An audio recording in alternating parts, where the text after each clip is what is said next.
आज हम Cal Newport की बहुत ही मशहूर किताब डीप वर्क के सबसे ज़रूरी आइडियाज़ को समझने वाले हैं। ये एक ऐसी स्किल है जो आज की इस भागदौड़ और डिस्ट्रैक्शन से भरी दुनिया में किसी की भी सुपर पावर बन सकती है। ये फीलिंग हम सब ने कभी ना कभी महसूस की है।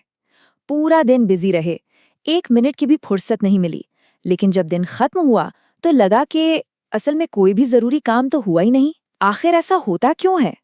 उस एहसास के पीछे का जो असली गुनहगार है ना, वो है शैलो वर्क।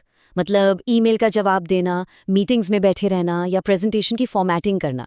ये वो काम है जो हमें बिजी तो रखते हैं पर प्रोडक्टिव बिल्कुल नहीं बनाते। शैलो वर्क इसलिए खतरनाक है क्योंकि ये धीरे धीरे हमारी सबसे कीमती चीज यानी हमारे ध्यान लगाने की ताकत को खत्म कर देता है। ये बिजी होने का एक धोखा पैदा करता है, जबकि असल में हम बस अपना टाइम पास कर रहे होते हैं। और नतीजा, गहराई से सोचने की हमारी काबिलियत ही कमजोर पड़ने लगती है। तो अगर शैलो वर्क एक प्रॉब्लम है तो इसका सोल्यूशन क्या है? इसका जवाब है इसका एकदम उल्टा और बहुत ही पावरफुल कॉन्सेप्ट, डीप वर्क, जो आज के समय की असली सुपर पावर।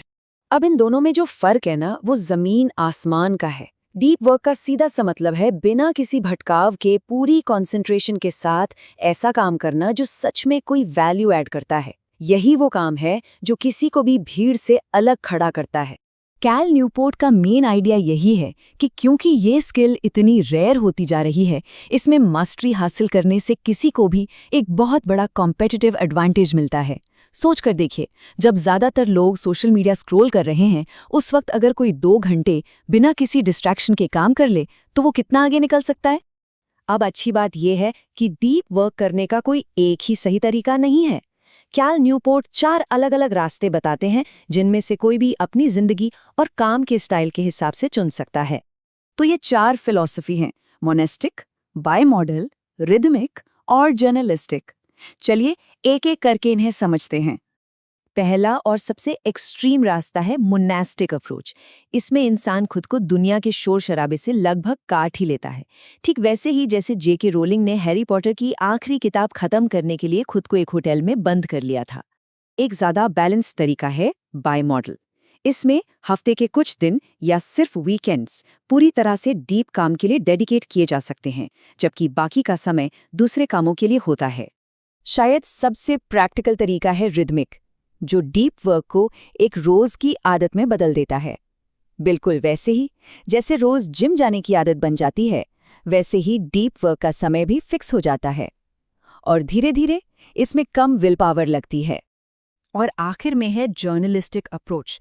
ये उन लोगों के लिए है जिनका फोकस एक मसल की तरह इतना मजबूत हो चुका है कि वे दिन में मिले किसी भी छोटे से खाली स्लॉट में तुरंत डीप वर्क मोड में जा सकते हैं। ये बहुत मुश्किल है और इसके लिए बहुत प्रैक्टिस चाहिए। लेकिन देखिए, सिर्फ एक रास्ता चुन लेना काफी नहीं होता।